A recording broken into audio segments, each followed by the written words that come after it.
If you go back to the Zulu tribes in Africa, so one of the oldest tribes of people on the planet, and you look at how they talk and communicate amongst themselves, their language was developed around this idea of I see you and I hear you. So if you look at the Zulu tribes, in that sort of beginning of development of language, they didn't say hello like we do today in our languages or in lots of languages. When they greeted each other, they would say, I see you. There was a human recognition for I can see you as a person in front of me. It's not a physical sight thing. It's about a deeper connectivity.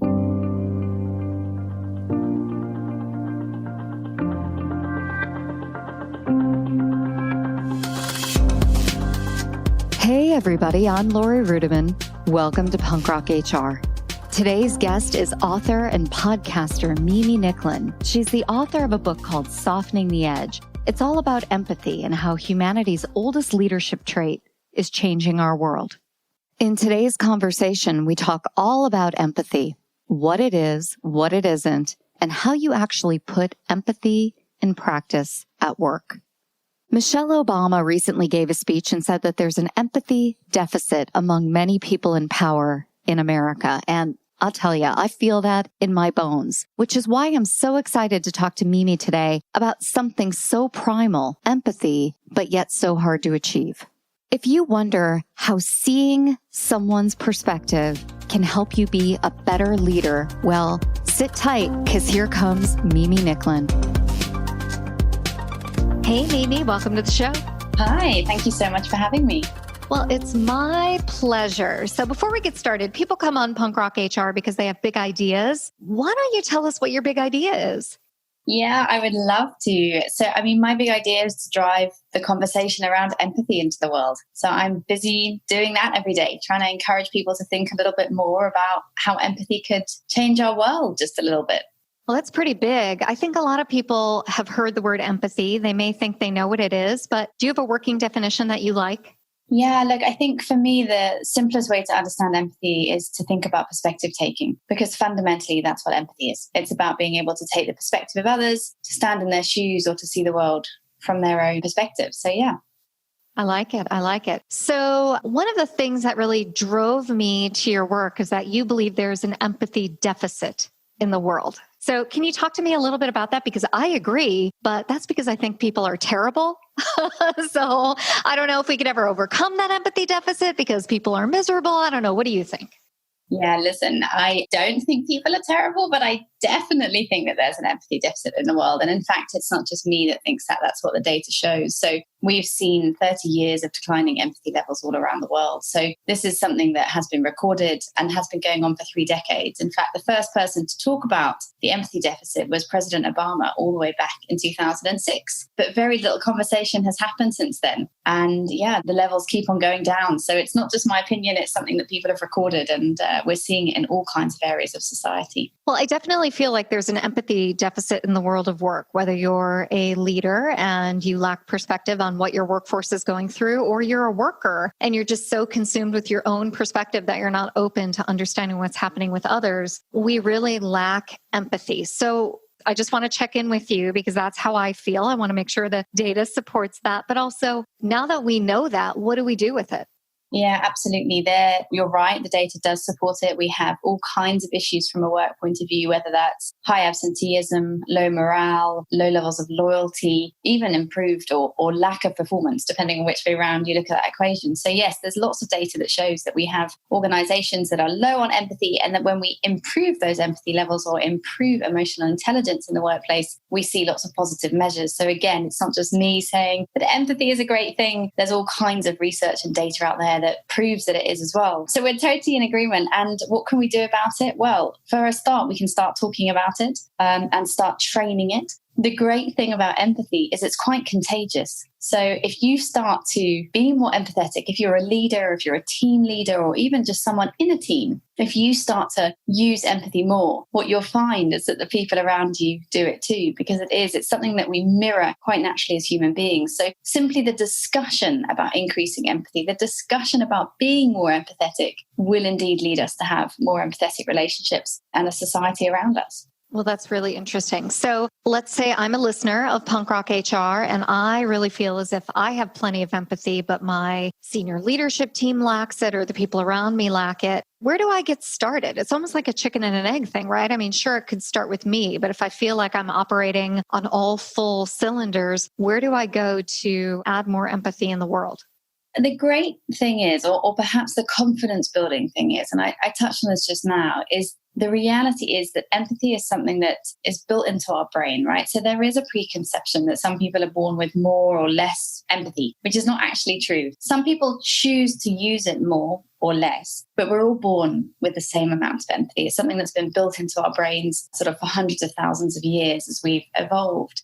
The other thing that's worth knowing is that due to the neuroplasticity of our brains, if you make the decision to be more empathetic, you will be more empathetic. Simply the decision to do that will have an impact on your brain because our brains are plastic. So when you tell them to activate a part or a different type of skill, it will happen. So it does sound like oversimplifying, but simply, as I mentioned now, the decision to make your environment or your team a more empathetic environment will have an impact. Having said that, of course, culture starts at the top. So really, if you want to make change in organizations, we need this to happen from the top of organizations. We need leaders to buy into it. And one of the things that I believe is that if we can spread the data, if we can have the conversation more often to show the power of empathy to more leadership teams, we're going to be well on the way to making that decision because for so many, they simply don't have the data set. Perhaps they don't believe in empathy, they don't know about empathy, or perhaps they themselves have never been trained in it because it wasn't the way that their leadership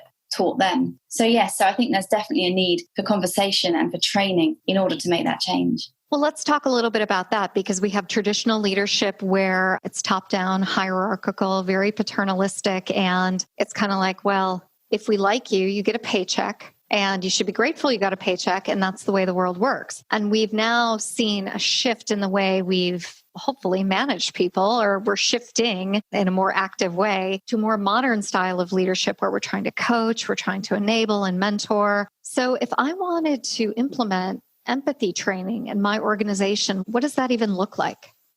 Before we move on, I need to let you know about my friend Mark Pfeffer and his show, People Tech. If you're looking for the latest on product development, marketing, funding, big deals happening in talent acquisition, HR, HCM, that's the show you need to listen to. Go to the Work Defined Network, search up People Tech, Mark Pfeffer. You can find him anywhere. It's a good question, and it is definitely something that's quite new. It's something that is increasingly demanded, and I think the reality that we've been living through, this COVID-19 context that we've had to come to terms with, has changed the openness to that. Because if you think to perhaps November, December 2019, this was really barely a discussion. And I remember when I started writing my book that no one was talking about empathy. You know, the media, nobody, it wasn't a thing in the world. Fast forward what has only been about 10 months, which is a relatively short period of time, you know, in the world of leadership. And now this is a discussion that you will see all over the place. I mean, we're talking about it today. So there's proof in that, you know, that conversation is changing. One of the key parts of any empathy training is simply listening. I believe that listening is probably the most undervalued skill set in the workplace, actually probably in the world. And if we can start to move our teams towards understanding what listening is, how do you use active listening? How do you listen to hear people, not to answer them, not to reply, but actually to hear and to understand? That level of training, that level of connectivity that we're going to be able to build between our people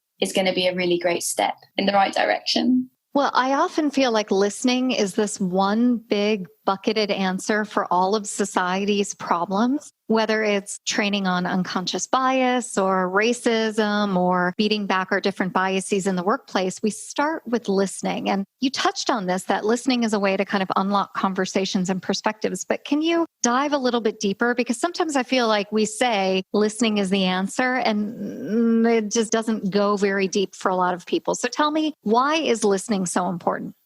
Yeah, I mean, the reality is, as human beings, as a civilization, one of our highest orders is to be seen and to be heard. And I write about this quite a lot. If you go back to the Zulu tribes in Africa, so one of the oldest tribes of people on the planet, and you look at how they talk and communicate amongst themselves, their language was developed around this idea of I see you and I hear you. So if you look at the Zulu tribes in that sort of beginning of development of language, they didn't say hello like we do today in our languages or in lots of languages. When they greeted each other, they would say, I see you.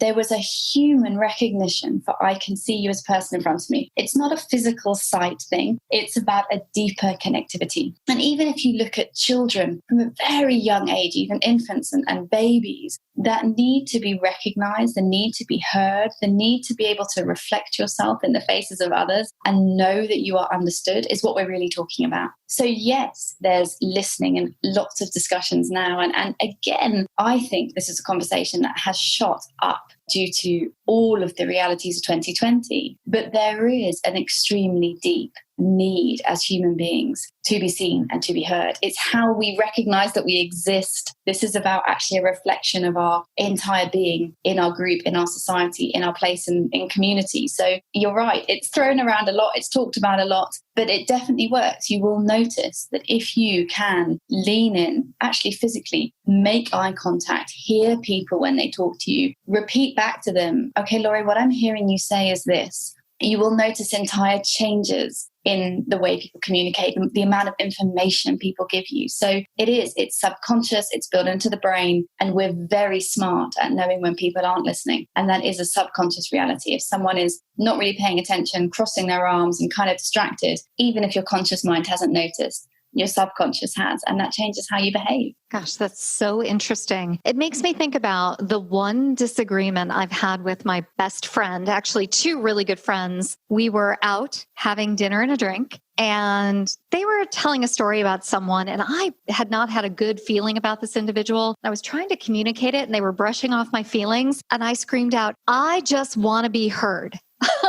Like, it's one of these weird primal things that came out of my mouth. And they're like, oh, were we not hearing you? I'm like, that's it. I just want to be heard. What I'm saying is really important. I want you to acknowledge it. So we laugh about it now to this day, but you're right. That need to be seen and heard is so important. But, you know, our society drives us to this fast pace of interacting with one another, especially in the workforce. So how do we balance that need for speed, that speed of communication, right, with this need to be seen and to be heard? Well, there are two great enemies of empathy. One of them is stress and the other one is time. So you've hit the nail on the head there, in that when we are all running at a crazy pace of life and working under intense stress, and that stress has changed, right? COVID-19 has changed the type of stress we're working under. And we may now be working at home with less physical running from meeting to meeting across the city and that type of thing. But we're incredibly stressed as a group of people on the planet today. We don't know when things are going to change, or will they ever go back to what was normal. Those realities have a huge impact on our ability to empathize. So one of the most important things to consider when you're trying to create a more empathetic environment, an environment where people feel heard, exactly like you were saying that night, is you need to lower the stress levels. Because from a neuro point of view, when you are incredibly stressed, when you are in what we call the fight and flight mode, right, your body is actually unable to empathize. It's not a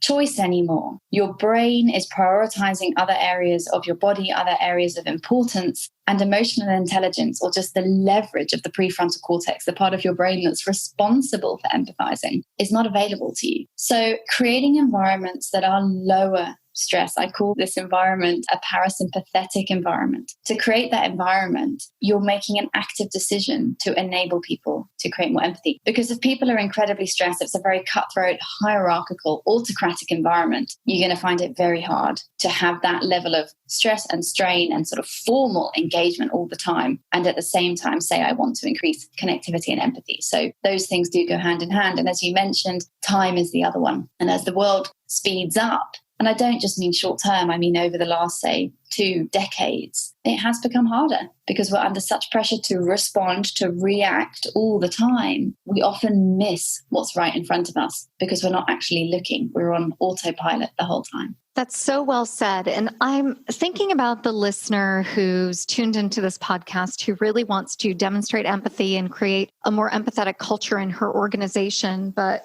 she'll say, that's not our style. That's not the way my company operates. And you must hear that. You must hear the pushback. And you must want to encourage people to create microcultures, right? Or do something a little bit more local in their own environment. Like, don't worry about what corporate says. Try to only affect your limited point of view or span of control. But that push and pull is so hard. So what do you say to someone who is working in an environment that's 24/7 nonstop, especially with COVID? Our work days are getting longer. Our meetings are getting longer. I mean, the data's in. We're taking fewer breaks. And yet this time in our lives demands more empathy. So what do you say to that person?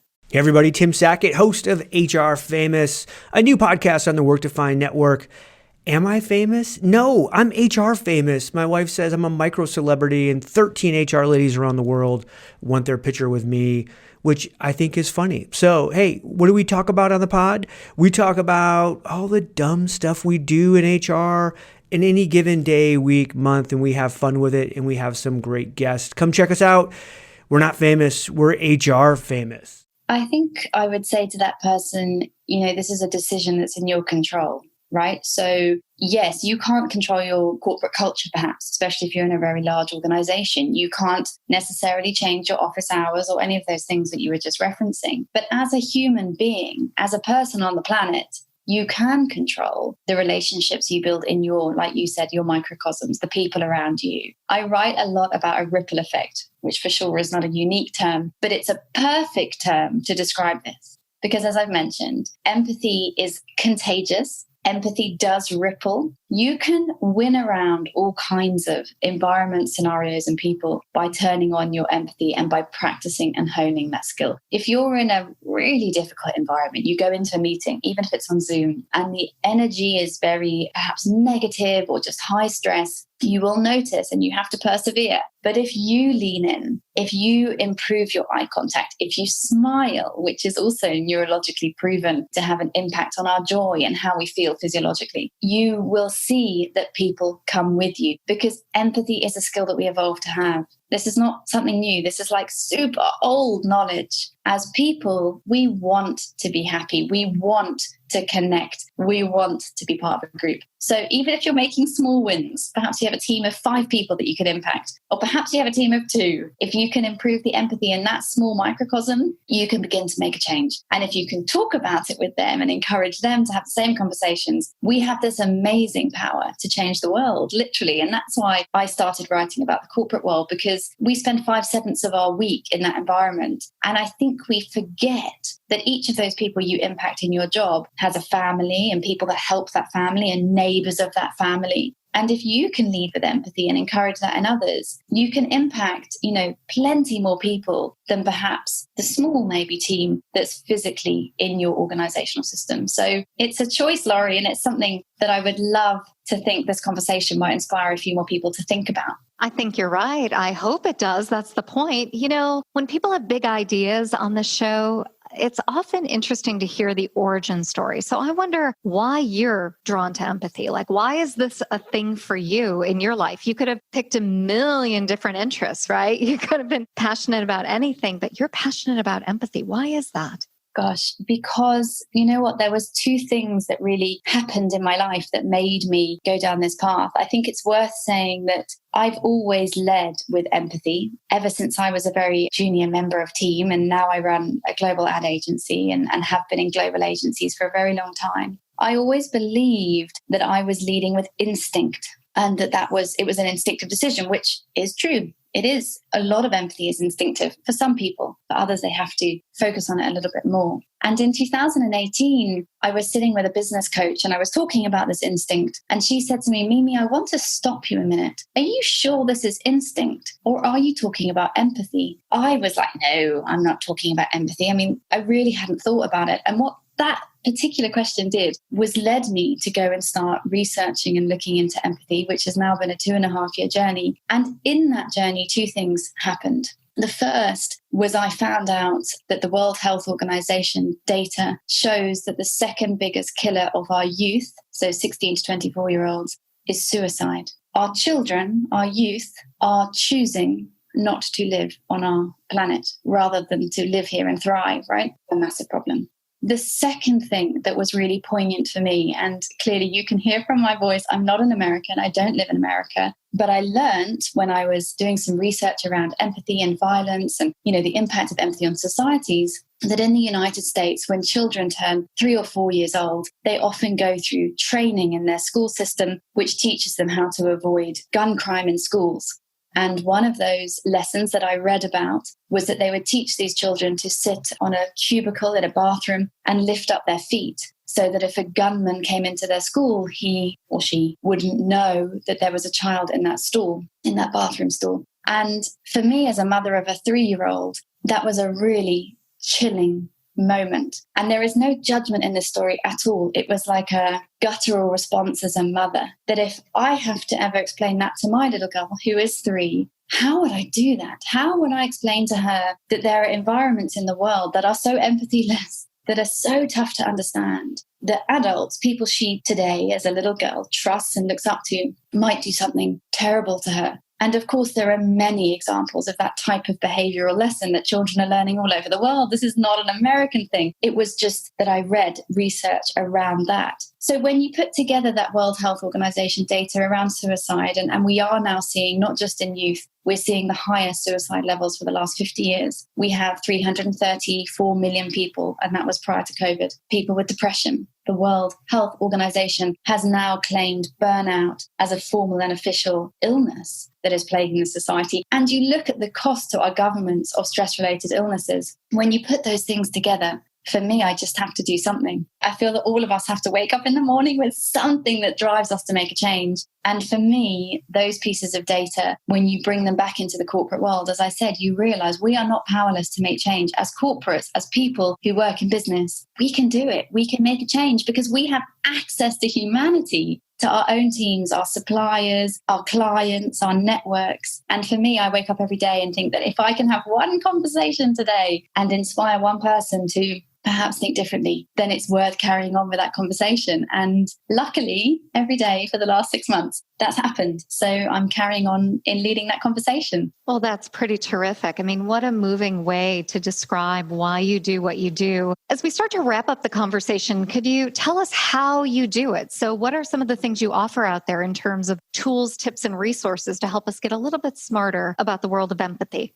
Yes, I'd love to. So my probably most proud achievement in the space is my first book, which comes out on the 15th of September, and that's called Softening the Edge. And that is a book that I wrote about the business world, about my experiences. There is a story in there, but it's full of information around this. So why is empathy important? How can we use it? What are the literal functional ways we can bring that into our organizations? For example, how do we reduce stress in environments? How might we build teams? Those types of things. So my book is like a labor of love, and I keep saying I feel like the book wrote me rather than the other way around. It's like everything just landed in a book. I never planned on it, but now it's I'm incredibly excited. I love it. Congratulations on that. That's terrific.